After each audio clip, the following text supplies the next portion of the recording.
Hey,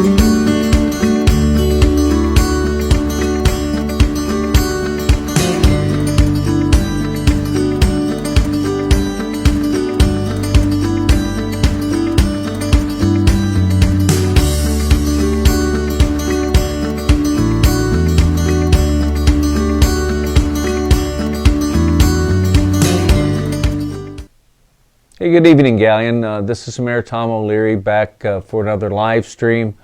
I want to jump right into some comments that have been made over the last couple of weeks on some projects that have been going on in Galleon for a while. And I think, first of all, just to assure anyone who had noticed, or the one person that had sent a message to us at our website about the new playground.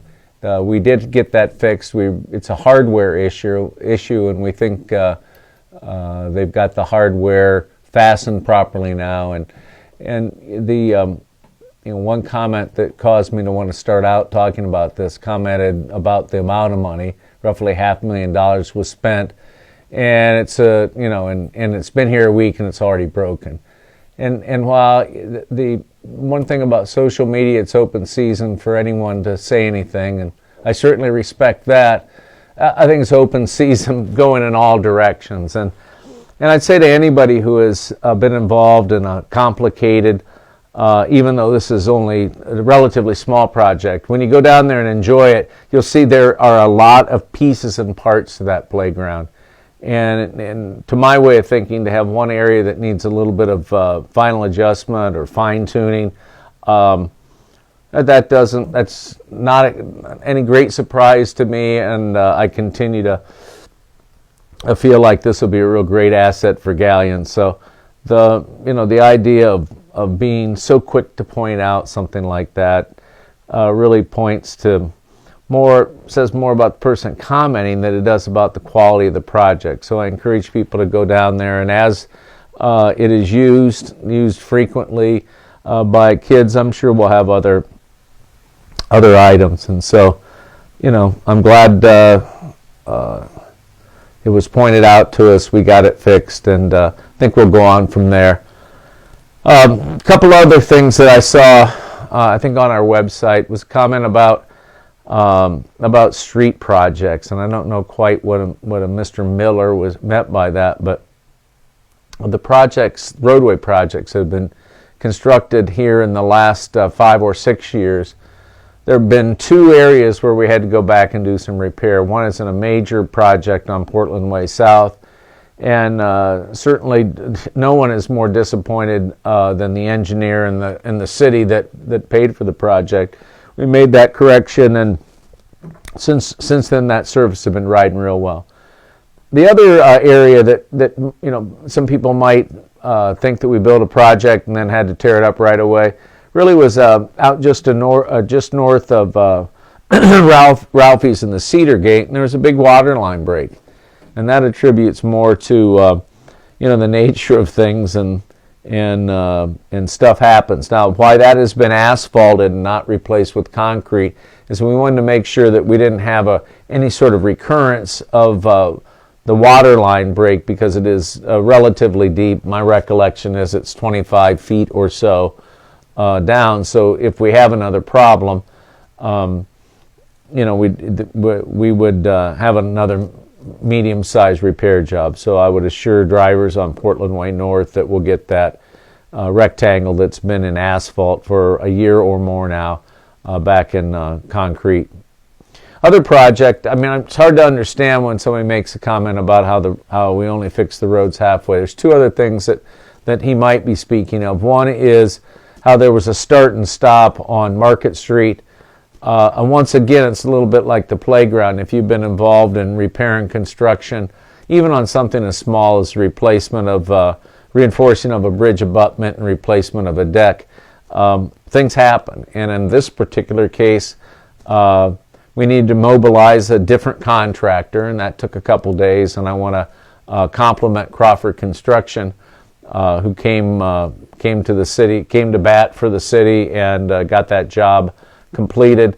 My understanding is by the middle of the week or the end of the week this week, we'll have asphalt back in there, and Market Street should be open and more back to normal.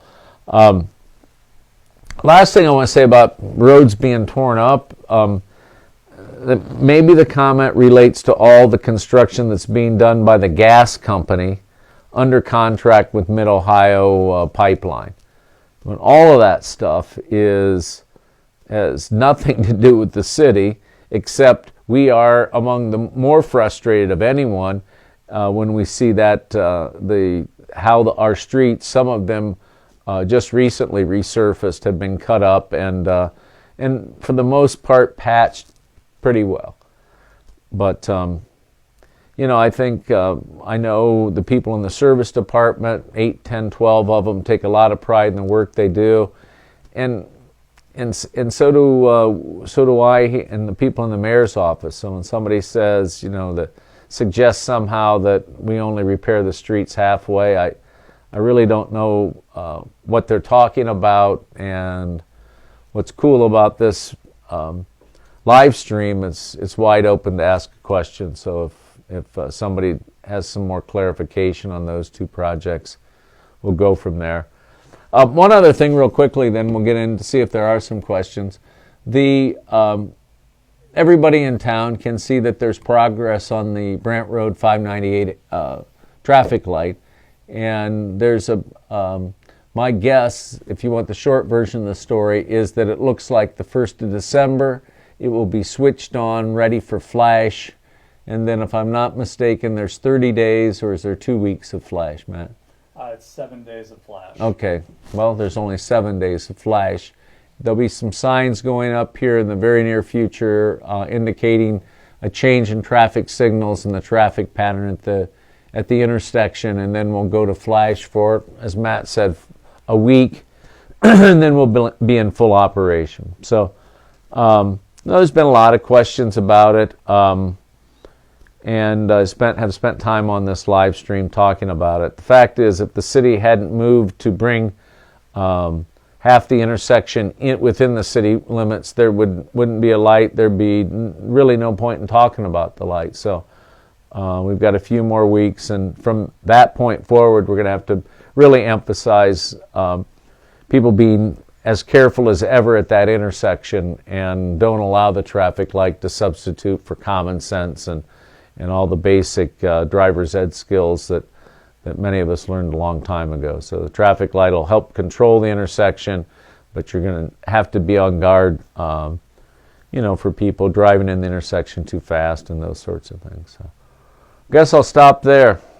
Everybody, I'm sure, wants to talk about the 2020 budget, so I won't get into that unless there's some questions. No questions on the budget yet.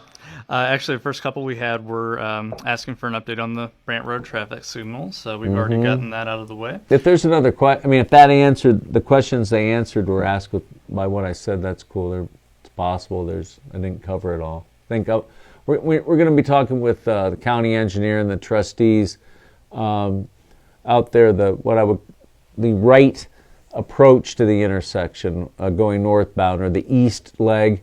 Probably need to look at making some improvements there over time as traffic continues to increase there, and the city will make improvements, including left-hand turn lane as is warranted by any more development that happens on either side of Brant Road within the city. All right. Okay.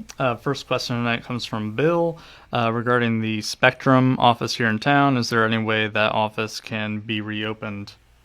I don't know. I doubt it. I had commented over every so often here in the office about how unique it is and how fortunate we are to have that, both as a convenience for billing and for equipment replacement stuff, but also because their maintenance crews mobilize here. And on the margin, that can never hurt to have the crews when you have a trouble call originating from Galion. Unlikely. It's a sign of the times, and guess all I'd say, Bill, is that I wish I were a generation and a half younger so I would be hooling and Netflix and all these alternative ways of streaming and getting video content, I feel is antiquated with the cable slavedom, or being hooked to the cable, as many people used to feel like they were hooked to our TV antennas. So anyway, I doubt if there's much that can be done. It is a prime office space, and we'll kind of see how that goes over the next couple of years, next year or so. Thanks, Mayor. Next question tonight comes from Alice. She asks, I would like to get out of my driveway and have somebody enforce city ordinances down here by Donley Ford. Yeah, I would say the same answer that Alice received earlier today when she was up here. That's a police function, and there's no more or no better way to get satisfaction on that than to work with the police department. Okay, thanks, Mayor. Next question we might be able to answer in the comments section, but it comes from Kara. Could the city put out some info on food banks and community dinners for residents in town, like a resource guide? It's a neat idea. And the answer is yes. And I suppose the best we could do, I have to give it a little thought, Kara. It's a good suggestion. But is by being a clearinghouse of information, and that the website, people who are sponsoring either at Thanksgiving or down through, there tends to be a lot more of that at the Christmas season. So, maybe that's a good idea to initiate, to put up a calendar of events. As I recall, in the recent past, the Enquirer used to have those kinds of postings, for community dinner, for different community happenings.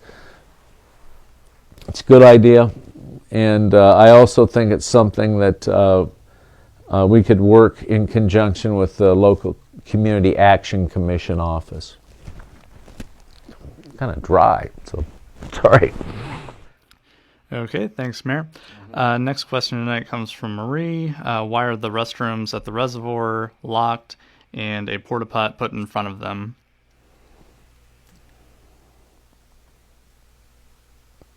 I don't know. Do you, Matt? Yes, the reservoir restroom is closed for the season. And then as far as the porta pot, we had a couple of late season rentals. They still wanted to use the shelter out there, so the city placed a porta pot by it at the request of the renters. There's the answer. I don't know, we'll think about it. I think we're really winding down on those rentals out there at the Eamon shelter, but that's the explanation. I appreciate Matt coming to the answer there, to the rescue. What else we got? Okay, we got one tonight from Cindy. Will there be an ice skating rink this year? I know it's not cold enough yet, but just wondering. Yes, and last year the suggestion came from one of our patrolmen who's a ice skater, a police patrolman. And so we did quick research, but it wasn't quick enough. And as many people remember, we got it up kind of at the end of the winter. So we fully intend to get it up. There's that need to get the leaves picked up and some other things that will be demobilizing. My guess is that we'll be busy early next week or yet this week. We'll come off of leaf pickup. And it's likely that we as the city will put down the stop bars in order to get that signal open as soon as possible. The contractor who has a contract to put up the lights, as one can imagine, we've got a lot of, not we so much, but around the state there's a lot of highway projects that are coming to an end, and so those companies that do the striping and the for highway projects are really being pushed and are in short supply. So we may be away from that off the leaf pickup and away from the project you're asking about. But we'll try to get them on that. Okay, thanks, Mayor. At this point, we are out of new questions for tonight, but I think we'd be remiss if we did not mention Come Home to Galleon on December 7th. I'm glad Matt mentioned Come Home to Galleon. I guess so. It's a week from Saturday. This Saturday is the small business Saturday that comes on that Black Friday weekend. So that'll be going on. So if you're a shopper and there's a couple businesses uptown Galleon that you frequent, get up there on those days. If you're not a frequent shopper uptown, maybe take a swing through there if you're doing the big holiday shopping weekend. And then, as Matt mentioned, on the 7th is kind of I think we're between 5 and 10 years worth of Come Home to Galleon celebrations. Maybe it's more than 10 years, but it's really developed into the annual tradition. And one thing I know that I'm involved in, or we're involved in at the Depot Incorporated, is the Santa Breakfast. I think there's 2 or 3 of those servings, opportunity to have a picture taken with Santa. And this year, in coordination or cooperation with the Kiwanis, we're going to have a box for toys. They really lead the way in the toy drive throughout the Galleon area, and so we were asked to perhaps set that up there and use this live stream to get the word out about those attending the Santa Breakfast, to maybe bring a small toy and spread the love and make sure that kids less fortunate have a Christmas that has some good memories. So I'm going to mention that. What else about that?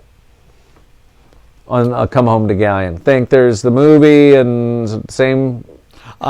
Same events that we've had in years past. I'm going to actually, in the comments section of this video, post the link to this year's event page. That way everybody can check out everything that's going on this year. And I'll find a way to get in the parade somehow, I promise, unless it's bitter cold. Most likely I'll be in the fire truck for all those people with a desire to wave and say hi. Both of them. You think anything else? Got anything there? That's all I had. Hey, that for a town that was in fiscal emergency for over a decade, really feel good about how we're continuing to move ahead in terms of the financial condition of the city. You will see a discussion throughout the first half of 2020 about when and whether we raise sewer rates. That's Council has to make that decision. We'll provide some information for them, and we'll be having the same discussion about what to do with water rates. So I think if I'll sort of elaborate for a second, we may have a few questions there. But what I would say about the water rates is they were lowered about a third nearly 6 years ago, and so I think that was a good decision to be made. But now it's getting to the point that unless we make some adjustments to water rates, we're really not making the replacements at the water filtration plant on Railroad Street and the water distribution center. And so that's my biggest concern, is that we don't catch ourselves in a position where necessary or vital equipment breaks down, and it really breaks down because it was in a state of deferred maintenance too long. So when you see that discussed next year at some point, what you'll see is almost all the money that will be anticipated through increasing water rates will go right into a capital improvements plan. And my hope is that we can then really discipline ourselves so that we'll list out the things that we'll do from one year to the next, and then we'll keep those revenues that are received through any rate increase and keep them focused and targeted on those capital improvements. So anyways, that's out there. Rest of the budget looks pretty decent, and we have, looks like we maybe have another question here. I would say the big highway project is going to be the resurfacing of Harding Way from one end of town to the other, and then on out on 19 South, 6th Avenue going south. There's about 4.1 miles of resurfacing next year, somewhere in the neighborhood of $1.5 million, of which we'll be contributing a portion of that. So when you wonder what's going to happen with gas tax dollars and the increased gas tax, really right out of the chute in 2020, we're going to get a major project. So I think we'll all be happy to see that, but with it will come, the need to deal with orange barrels and traffic delays. And maybe one way to look at all this Columbia Gas stuff that we've been enduring the last few weeks is sort of a warm-up for what we might get used to as the whole highway is resurfaced sometime next year. Probably in the second half of 2020, although it may be early 21 when that happens. So, what do you got? Is there another one? Any questions? No, I was just double checking. All right. Well, I don't know what else to say other than first reading the budget is tomorrow night. So come on up to council and what's that? Oh yeah. Hey everybody, gobble gobble. Everybody have a great Thanksgiving. I was on a run there. I had a turkey for 2 days, and we hadn't even started the beginning of the week. 2 days in a row, and we hadn't started the week. So, looking forward to a few days off. However, I don't want to lose any momentum that we've established here in Galion, and so as we get into the new year, really expect to have some major projects that we're going to begin to launch. And some other ones that we've been working on for a number of years will come to completion. So stay tuned. And from my point of view, it's a good time to be alive, and especially a good time to be alive in Galion. So happy Thanksgiving. See you in a couple weeks. Good night.